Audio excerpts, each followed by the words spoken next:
Hello guys, how's it going? Welcome back to the channel. I'm Gav, aka BEYTEK, and for all you new subscribers, and there's a lot of you by the way, welcome along. Today I'm going to be shooting on the good old Canon G7X, just to try things a little bit differently. It's quite hard to focus on the GoPro, so we'll go back to this old beast and see how we get on. So what we're going to be doing in this video is I'm going to be popping open the bonnet of the wee Civic, and I'm going to be taking off the head, because I'll put in this video like just now how reeky it is. Like, I've been driving this car back and forward, and the thing is proper smoky. So I was, like, the head, as you've seen in the last video, I didn't look at it, I didn't do anything, I just took it and plopped it straight onto the car, straight on the engine. I didn't know the condition of it, but it's got a really smoky valve stem seals. Well, I hope it's the valve stem seals.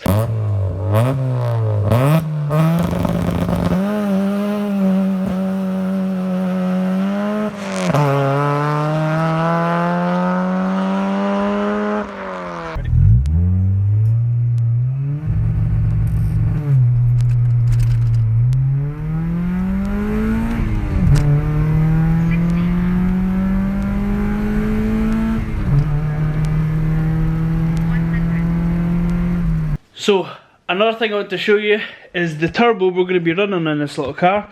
So this here is a Pulsar G25 550, like just a little tiny wee little thing, just a little cutie pie. It's internal gated though, so I'm super excited about this, because the internal gated stuff I've obviously always been external, so it'd be cool to play with the internal gate stuff.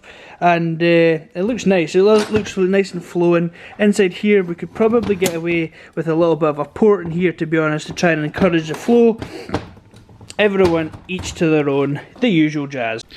I want to give a personal shout out as well to Seb, Sebastian Fulk, I think your second name is. Sorry my man if I've pronounced it wrong, but he's given a little donation to the channel here, which I think is proper cool. So we'll have a wee look at this stuff here. Yeah, a wee donation to the channel. We have 2 calibrated torque wrenches. Can you guys remember when I was talking about torque wrenches and you know how off mine was, basically a cheap Draper one? He's given me that. He's given me a Makita electric ratchet with the charger, some loom tape, worth stuff. It'll be interesting to try that. I've never tried that stuff before. Polyester sort of stuff. Cool, be interested to try that. And here we go. Loves a pie cut. You know me too well, my man. I fucking hate pie cuts. So yeah, I'm happy with that. Thank you very much, my man. Another thing before we get straight into it here, you've probably seen my little tester before. This is where I test all sorts of injector setups and stuff like that. In here just now we have 4 K24 injectors. These actually flow 310cc standard, the same as the EP3. And what I've done is I've actually modified this one here, decapping it, if you guys know what that is. But as you can see, hopefully you can see some sort of atomization anyway between the two. This one's more of a pencil spray.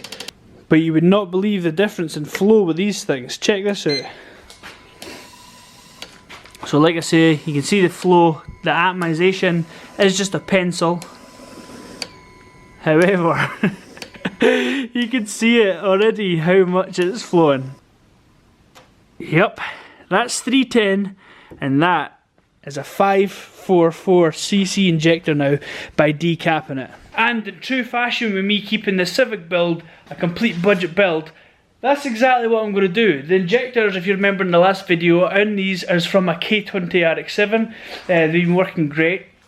And what I'm going to do is basically just decap a set and use that for the boosted budget build. I mean, it's free, why not? So inside here, obviously we've got the usual stuff. You'll have to ignore this air box because that's from the 1.4, but it's just, you know, so it's got some sort of something to stop like leaves and stuff going in there. And basically we're still running the K20 coils. Again, they're not bolted down or nothing like that. I need to make something to try and hold it down. So in this one, I've done a draggy time. I'll see if I can find the video and put it in this clip of what it was with a 1.4.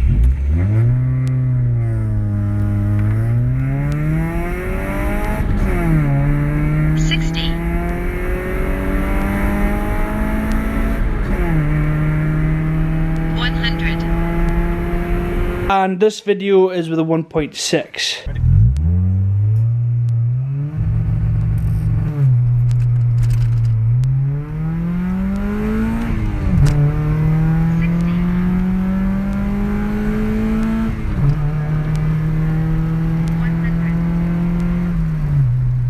So as you can see, the 1.6 is only really a second or so faster. However, the 1.4 engine did actually surprise me with the power it made. Down here though, you can see a little bit of oil around about this rocker cover as well. It's kind of dripping down off of here. I'm not really sure why that's happening. Probably because I've been kicking its head in.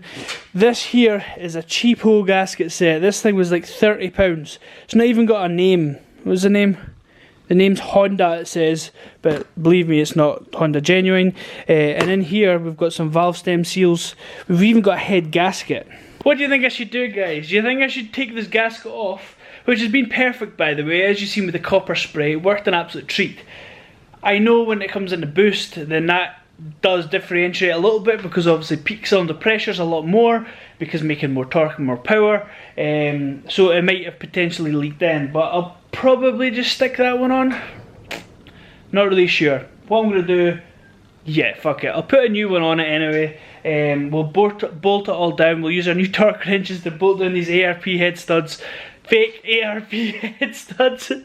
And yeah, from there, we'll, yeah, we're just going to put it in, and we're going to take it to the dyno on Monday. So, I wasn't going to take it to the dyno, I was just going to put the boost stuff on it. I was going to put the turbo on it. I've got all the bits there ready for boost. But it's going to be kind of interesting just to kind of put it in the dyno anyway, see what sort of the torque curve and even the power curve itself, how it differs from the 1.4, and yeah, just for a bit of fun. I'm going to be working down there anyway, so I might as well chuck it on the dyno. Then, when the dyno is done, the next video you guys will see will either be it'll be the dyno video.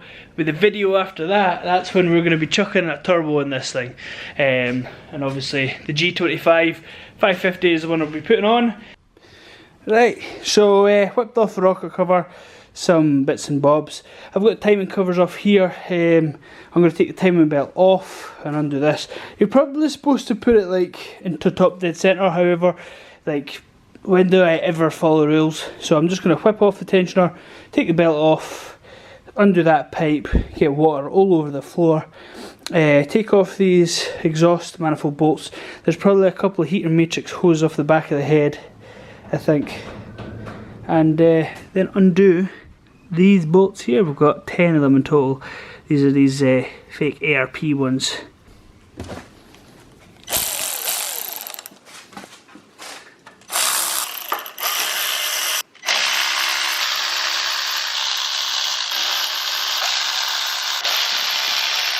Oh yes! Right, so it's kind of hard for me to film with one. Yes, I tried to look for my tripod, but I can't see the fucker. I don't know where it's gone. I don't know if I've pinned it. But I've got my bar here on the end of another bar, which is on another bar, which is on another socket. And we'll put some pressure on and we'll see if we can get these to go. Oh. Oh. Yes.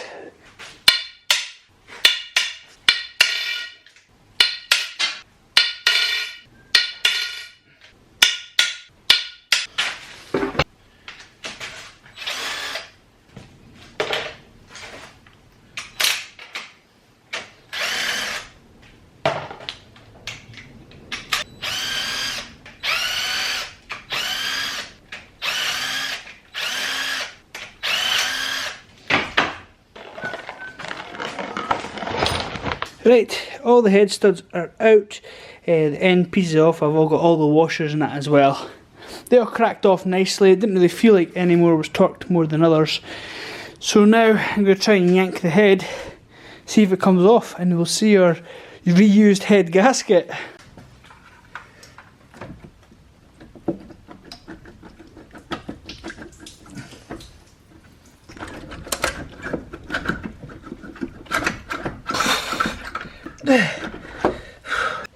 Whose idea was it to get head studs? Oh my god, what a pain in the arse. I'll maybe pull them out. Tell you, that is one thing they do not show you on all these engine builds is how much a pain in the arse it is to bloody get a head off with head studs in it. You're getting the real story here, guys. I'm not pretending it's all singing and dancing. Fucking pain in the arse. So I'm going to pull out all the studs and then it should come off easy. That's better. Oh fuck, she's still fucking on something. Swing her in the way. Oh. Here, matrix hose. There's always one, isn't there? Right? You think you've got them all, there's always one. Always an extra hose stuck on there. Let's have a look at our gasket. Looks alright, eh? There's not much copper left on it, so it's obviously on the other side. But no signs of any leaking, which is pretty cool. Yeah. And what's that? Is that a little bit of debt? Or is that just where it's cleaning off with this coolant? Well, it doesn't actually look like there's any debt, and I'm surprised because I actually got the timing mixed up on this thing when I was setting up, and full chat I was running 42 degrees timing. But obviously the car survived, so we're here to tell the story. The dirty fucking pirate hookers leaked oil all over my bench. It's actually everywhere. Disgusting. And yeah, I just realised I'm actually missing a bolt here. Yeah, that's what I get for being a tart. And yeah, all looks very sort of heady, nothing wild. This one is a slight different sort of cleanliness to the rest. Maybe that's a better valve stem seal than the rest. And this one looks pretty coked up and pretty bad. So yeah, pistons themselves. Now you can rub this down, rub all the stuff off there. A nice amount of rock. What's it like underneath here? Yeah, still sort of copperish. And no signs of any leakage. So I'm going to keep that as a good spare. I mean, I'm sure we can use it 3 times. I mean, I don't see anyone that tells you can't use it 3 times. And yeah, so happy. That's good. One thing you gotta love about Hondas is how easy it is to get to the bolts. And some modern cars, like you've got some fucking engineering, I'm Gregor and I've done like 3 years studying of engineering science for engines, and what I'm going to do here is I'm going to put this bolt in the middle of fucking nowhere where nobody can actually get to undo it because it's ergonomically better for the fucking environment. Or something like that, you know what they're like, you kind of guys like that, I kind of guys like that. Not a Scooby, like get the guy out in the garage rebuilding fucking engines, doing services and that, and then he can go and try and design some fucking, you know, some shit. Hi, fun and games guys, right? Gonna whip off these top bolts, take off the other manifold, and then we should be left with a head on itself. So stripping the head down, getting down to sort of camshaft now. Hollow camshaft style, but check all the lobes on the hood. Nice conditions though, so I'm happy. We're here now, and get the spring compressor and start taking off all of these bloody things. I just get the springs off the usual way for me, which is just give it a tap, and comes off nice and easy. So I don't know if you can see, but yeah, there's a lot of coking on these valves. So and the actual edges of them as well, and sealing faces weren't actually in the best condition. Like check the neck of that. Yeah, check the state of that. That's the back of the valve. So I'm pretty certain it's valve stem seals, but like I'm glad I'm taking these out anyway because I'm gonna have to redo the valves, what do you call it, lap them in. I'm going to lap in the valves anyway. I know the valves are mixed up, but I'm just going to be starting from scratch basically. So what I'm going to do now is I'm going to use this pair of pliers basically you use for taking off these valve stem seals. And if you've not seen valve stem seals before, they're just like little seals that sit on top of the guides. So 1, 2, 3, 4, 5, blah blah blah. And yeah, we're going to take all them off. So I just got it in the parts washer, let the parts washer do its thing, giving everything a good clean down, and I've given the other side a bit of a wipe down at this side as well, looking nice and shiny. So just getting ready, get it all cleaned out, flushed out, and get it back on the table, on the clean table, and start putting valve stem seals and stuff back in. Right, there we go, new valve stem seals are in. Obviously you've got to remember these seat of the spring needs to go in first, and then you just pop on your valve stem seal, and I just use a 10mm long reach socket, and I push it down, get it straight, and then I give it just 2 taps on the back of it, and kind of gets them nice and seated. Spin it upside down and start working on cleaning up valves and lapping them in. So I don't know if you can see in here, but you can see sort of pitting on the angles here, and this is actually where it seals against. I've cleaned up the valve itself with just some Scotch-Brite down here, and yeah, so at this point here I'm going to try and get rid of this and clean this up a little bit. And the way we do that is we use a little bit of cutting compound on the edge there. Use whatever you like, and this is just basically a plunger that sticks to the valve, and I'll rock it back and forward till I feel it's okay. However, sometimes it's an absolute shitmare to try and get them to stick on, so I have brought a glue gun just in case, because I'll maybe get a blowtorch on the end of the glue gun and just glue it on just temporarily so I can rock it back and forward and get a good grind on it. So I'll do that for every single one of these valves. The plunger type seems to be falling off, so I've heated up the glue gun, and oh, that's not going to work either. I fucking hate doing this. So I've reverted to the cheated method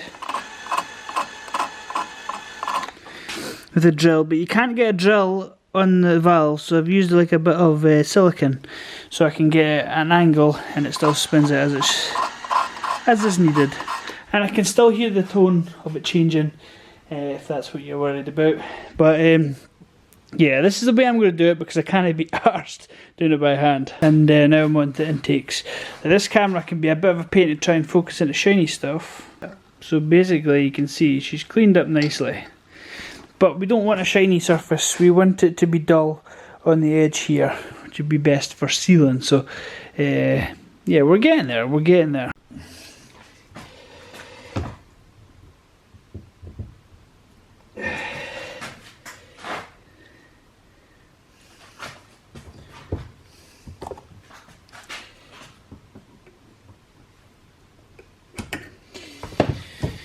Not by hand. So try what I done the last time. You basically put the collets in place where they need to go. Put one of your kids' socks over the in the valve, and then push down, and then hopefully when we pull this away, that's going to be in. So yeah, got interesting.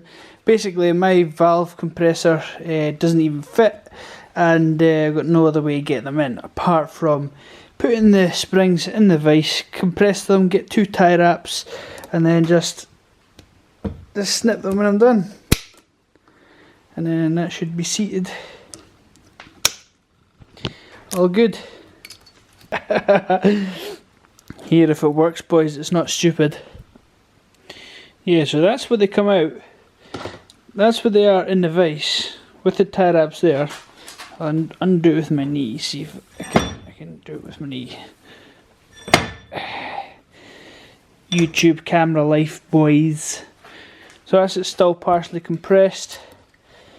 Stick it in there, put the collets in, pushed in a little bit, and snip the tie wraps, and it's worked every time so far. The guy that actually showed me that, or not showed me but told me about it, was Dwayne. Just in the car park earlier on, he was like, I'm sure I've seen some guy using tie wraps to get the valve springs in, and it works. So cheers Dwayne, cheers for that. Not sure if you can see that, but the centre cam is obviously BEYTEK, and it is obviously got a bit more lift, but also by the look of it, it's got more duration as well. So, oh boy, check how pretty that is. Ready to go, flying back together again. Basically, I'm at the stage now, it's late at night, I'm not sure what time it is, I've not got my phone, so I can't figure out, or I can't really torque these up because I don't know what the torque are, so I'll get back to it tomorrow and carry on with it, chuck the head on, So there we have it.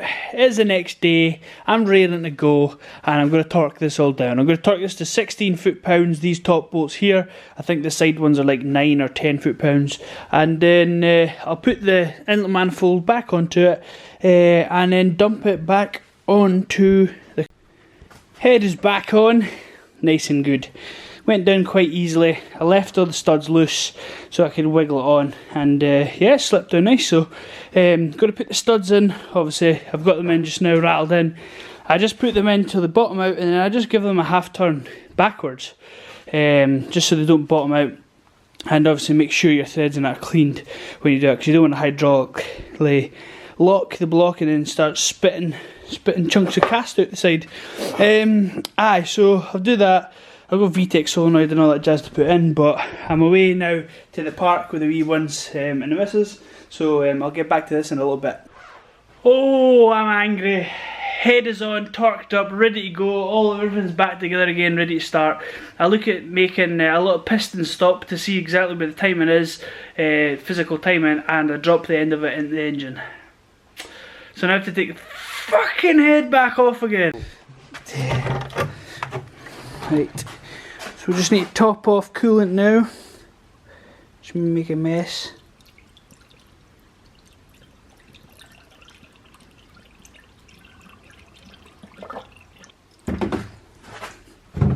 That's enough. And yeah, I think we'll go for a start with that. Go for it, my man, and we'll see if she starts up first time.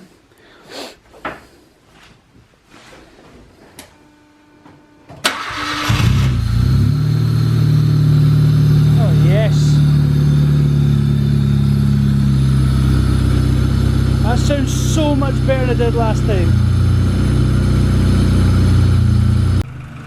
And there we have it, back together again. Things seem to be running so much smoother. I'm not sure why. I'm definitely going to have to do the tappets, just because I've done the valve clearances or changed up the valves, and they're probably some are maybe tighter than others, so that'll get done. And most importantly, no smoke out the back, so very happy. Well guys, I'm proper happy with that because it's back together again, and so far it's not broken. So yeah, no, it's going absolutely spot on. There's no, there is still a bit of smoke when I'm full chat, but that is mainly because I've got such slack piston ring gaps, which is causing that. So, but the main thing when I was overrunning and slowing down and belching out blow smoke and at idle is gone. So that's good. I'm happy with that. So I'm going to wrap it up here, and this is the end of this video. It all went well, pretty smoothly. Don't drop your shit inside your engine, because you'll have to take the head back off again to go and fetch it. And yeah, it's fun and games. Next video you're going to see this thing on a dyno. Right guys, catch you later on. Chill.